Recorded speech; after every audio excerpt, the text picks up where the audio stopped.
Many home buyers are looking to secure an offer and they're in multiple offer situations. What are some ways to enhance that to secure the sale, Darin? Yeah, that's a great question, Yvonne. So no seller wants to be tied up on the market longer than they need to be. So you absolutely want to have conditions as a buyer to protect yourself, but the seller doesn't want to wait for you to go through all your due diligence.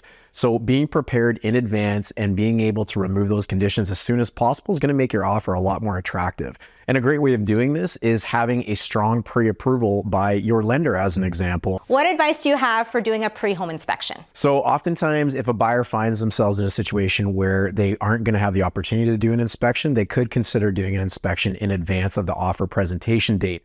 This allows them to know everything they need to know about the house to make an intelligent decision, whether they choose to move forward or not with the purchase. Are there any things that we can research in advance to making an offer? Yeah, so many times you can actually do some of your due diligence far in advance of the actual offer presentation date. So an example with this would be if you're buying a strata property, you can go through all the strata documentation in advance. You can also provide it to your lender. And then that way you have a really good idea of what's going on with the building and the complex without having to cloud up your offer with that particular condition. Do you recommend being present at an offer presentation? Yes, being present at the offer presentation is actually one of my favorites. You know, when you're face to face with someone, it's very hard to let them down sometimes. And sitting outside of an offer presentation with your real estate professional and you definitely need to be there too.